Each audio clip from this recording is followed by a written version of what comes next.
It's everyone says, I'm sure it's in Canada, it's in the United States, it's everywhere right now. Like it's inflation, inflation, inflation.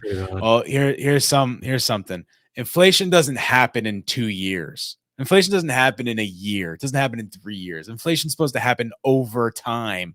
So seeing housing go up from 3% to 9% in like a 4-year span is not inflation. Just saying that. No, definitely. We are in big agreement there. Like, yeah, I'm sure we are. It is a bit off topic, and I definitely want to have a conversation with you about this maybe in another episode. It's really not. It's really not off topic because we're talking about like what makes you want to overeat. What makes you get that's to what I points. want to get to. Like some people will say it's off topic. Like, why are we talking about inflation, George? Just talk about being fat. It's like, bro, when you are our age and you're dealing with all this crap, your parents, okay, they had to deal with their own crap, like I guess polio or something. Wars. But and tapeworm enemas or whatever. But when you're our age and you can't afford a house, you're struggling with bills, you can't you can't go out and have nice things, you can't travel the world, you can't go bungee jumping, rock climbing, you can't just like have the best years of your life at a young age. You need a hit of dopamine. And like I said, if you're not drinking, if you're not smoking, if you're pornography, I'm pretty sure that's overlapping with a bunch of stuff. But like if you're not doing these things to get that dopamine hit, you're gonna be eating McDonald's to feel a little bit better. You're gonna be ordering those greasy takeouts from like Asian countries. You're gonna be getting like that great big pizza full of whatever like artificial shit is inflating the dough. You're gonna be getting those like high fructose corn syrup lollipops or whatever. And you crave it because you want to feel something good. Your brain needs like something good for once. You eat it, you feel great during, even though you don't remember the taste like a second after. Yeah. And then afterwards, you just feel like shit. You're there bloated, you feel worse. You're there tired, your stomach hurts, your mouth tastes like ass, and or chemicals, whatever they put in that food, and you're like, what the fuck did I do with myself? And it's a vicious cycle because you feel worse and then you eat more and you feel worse and then you eat more, you feel worse and you eat more. And you're not rich, like that's the point. You're not rich.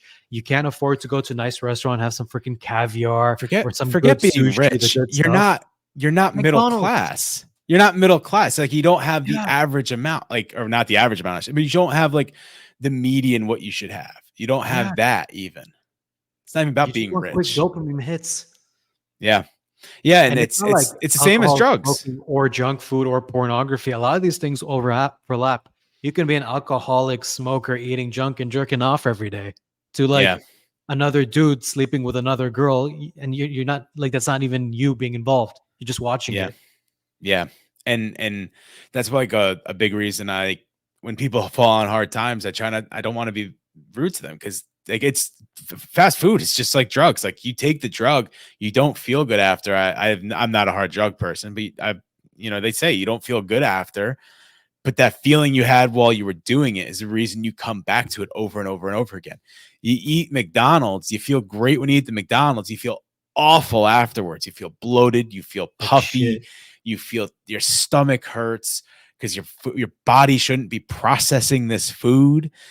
But then something happens and you're like, I just want that good feeling again. Like the good feeling of eating the nuggets. Like that's what I want. And you build excuses for yourself. Like just tonight, tomorrow, tomorrow or whatever. I'll do whatever I have to do tomorrow or something.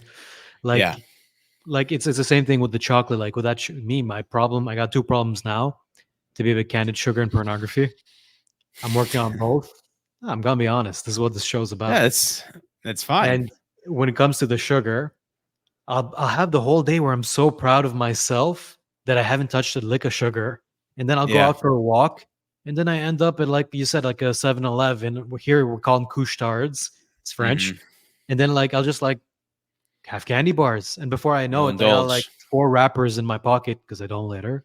George Habib doesn't litter. I'll have like 4 wrappers in my pocket, like Kit Kats, Galaxy, or even like that weird thing called Big Turk. I don't know if you guys got that. Don't know what that is now. It sounds good. Weird thing. I like it. And then I'll feel like shit. Yeah.